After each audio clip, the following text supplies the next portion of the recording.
أعلنت رابطة الأندية المصرية المحترفة عقوبات نادي سيراميكا كليوباترا بخصوص مباراته مع الإسماعيلي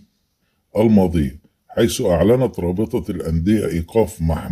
محمد حسان عامل مهمات فريق سيراميكا كليوباترا مباراة واحدة،